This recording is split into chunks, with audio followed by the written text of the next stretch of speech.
ဝူရာပြောင်တို့ဟာအေးခန်းစနစ်မပါတဲ့တာမန်ကုန်တင်ကားကြီးနဲ့တညာလုံးငါးတွေတဲပြီးမြို့ပေါ်ကလက်ကားဈေးကွက်ကိုတောက်တောက်လဲရောက်ရှိလာခဲ့ကြပေမဲ့လောဘဇောနဲ့ပဲဥတဲကဲလို့ငါးတွေအကုန်လုံးလမ်းမှာတင်ဝမ်းပိုက်ဖြူလန်ကပုတ်တိုးကုန်ပြီးဒိုင်တူသေးလောင်ကျိုးရဲ့ပြက်ပြက်သားသားညင်းပယ်မောင်းထုတ်ခြင်းကိုခံခဲ့ရပါတယ်ရွာသားတယောက်ကဒေါသတကြီးနဲ့မင်းကရင်ဘက်ကိုလက်တီးနဲ့တုပ်ပြီးအကုန်လုံးအထာနဲ့ပါတယ်အဆင်ပြေစေရပါမယ်လို့ပြောခဲ့တော့ကဘာလို့ဒီလိုအိမ်မက်ဆိုးကြီးဖြစ်လာမယ်လို့ကြုံမတွေးမိခဲ့တာလဲငါတို့စီကတပိတာကိုငါးပြားနှုံးနဲ့တဲယူစရိတ်တွေကော်မရှင်ကတွေယူတော့ကကြတော့ဘာလို့ဒါတွေကိုထဲမတွက်ခဲ့တာလဲဆိုပြီးဝူရာပြောင်ကိုတုံးနဲ့လိုက်ရိုက်ကအော်ဟဲ့ငိုယိုကြတော့တာပေါ့ရွာလူကြီးအဖိုးအိုကလည်းဒါကန်ကျမရဲ့အပြစ်ပေးမှုပဲဗျာကန်ကျမရဲ့အပြစ်ပေးမှုပဲငါအသက်80ကျော်နေထိုင်လာတဲ့တတန်းတစ်လျှောက်မှာမင်းရဲ့လိန်လေလက်ဖျားတဲ့စကားတွေကိုယုံမိခဲ့တာငါမားပါဆုံးလောင်ပန်းကတပိတာကိုတစ်ရွံနှုံးနဲ့အကောင်းဆုံးဈေးပေးနေတာကိုငါကဘာလို့လောဘတက်ပြီးအဲ့ဒီတစ်ရွံထက်ပိုးတဲ့မလုံးနောက်ကိုလိုက်မိပါလဲဘာလို့လဲဗျာဘာလို့လဲဆိုပြီးမြေပြင်ပေါ်မှာဒူးထောက်ကရင်ဘက်ကိုစုပ်တက်ရင်ရှိုက်ကြီးတင်ငိုကြွေးပါတော့တယ်အခုဆိုရင်တပိတာ25ရွံဝေးဆိုတရွံနဲ့ပေးရင်တောင်မှဘသူမှမဝဲချင်းကြတော့ပါဘူးရွာသားတယောက်ကလည်းငါးကန်ထဲမှာလည်းအခုထိဆယ်မရသေးတဲ့ငါးပိတာချင်းနှစ်တောင်းကျော်ကျန်နေသေးတယ်အခုလိုရာတီဥတုက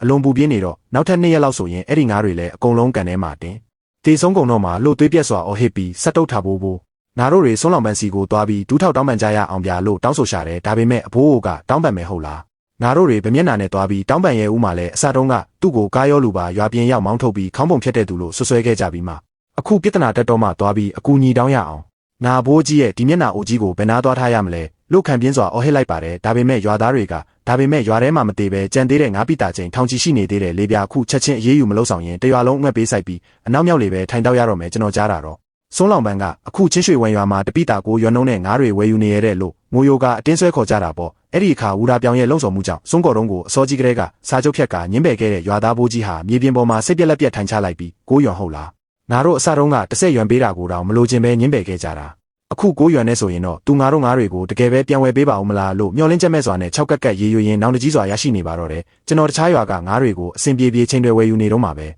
ဖုံးဝင်လာလို့ကင်လိုက်တော့တစ်ဖက်ကဒိုင်တူသေးကဆုံးစုံမင်းဘက်ကကုန်ပစ္စည်းတွေပို့လိုက်ပြီလားအခုလင်းဟွာတုံးရွာဘက်မှာတော့ပြဿနာတက်လို့သူတို့တင်လာတဲ့ငါးကား3စီးလုံးလမ်းမှာတင်အကုန်သေးကုန်ပြီးတဲ့လို့လာပြောပါတယ်ကျွန်တော်လည်းဟုတ်တယ်သူတို့ဘာသာအေးခမ်းမပါတဲ့တာမန်ကားနဲ့တဲသွားလို့အကုန်ပုတ်တိုးကုန်တာလို့ပြန်ပြောလိုက်တော့သူကနှမျောစရာပဲဗျာသူတို့ငါးတွေကအရေးသွေးတက်နိုင်တဲ့လောက်ကောင်းတာဆုံးကုန်တော့မင်းရွာကိုပြန်ပြီးသူတို့ငါးတွေကိုကဲတင်တဲ့အနေနဲ့ပြန်ဝယ်ပေးဖို့အစီအစဉ်မရှိဘူးလားလို့မေးရှာတယ်ကျွန်တော်ပြက်ပြက်သားသားပဲမရှိဘူးလမ်းဆိုတာကိုယ်တိုင်ရွေးချယ်ခဲ့တာမို့ဒူးထောက်ပြီးတော့ဖြစ်အဆုံးထိအောင်ရှောက်သွားရမှာပဲလို့ပြန်ဖြေလိုက်ပါတယ်အဲ့ဒီအချိန်မှာပဲကျွန်တော်ရဲ့မန်နေဂျာကအလောတက်ကြီးပြေးလာပြီးဆုံးစုံ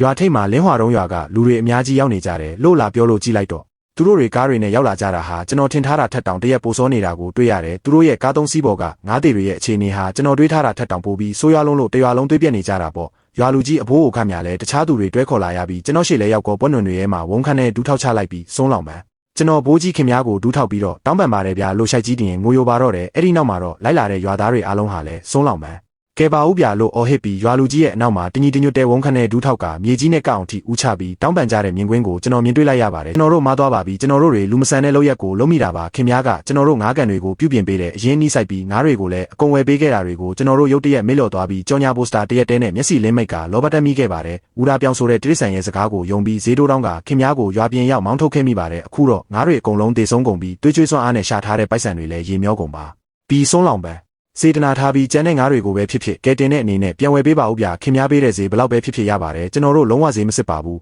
လို့မျက်ရည်ဆက်လက်နဲ့တောင်းပန်တို့ရှို့ရှာတယ်ကျွန်တော်ကစက်တုတ်ထားဖို့ခင်များထလိုက်ပါဦးလို့ပြောပေမဲ့သူကခင်များသဘောမတူရင်ကျွန်တော်မထားဘူးလို့ညှင်းဆန်တဲ့အတွက်ကျွန်တော်လည်းဒါဆိုရင်လည်းအဲ့ဒီအတိုင်းပဲဆက်ပြီးဒူးထောက်နေလိုက်ပါတော့လို့ခက်အေးပဲပြောလိုက်တယ်ပြီးတော့သူ့နောက်မှာတန်းစီပြီးဒူးထောက်နေကြတဲ့ရွာသားအလုံးကိုကြည့်ပြီးကျွန်တော်မေးခွန်းချို့မေးခဲ့ပါတယ်ပထမ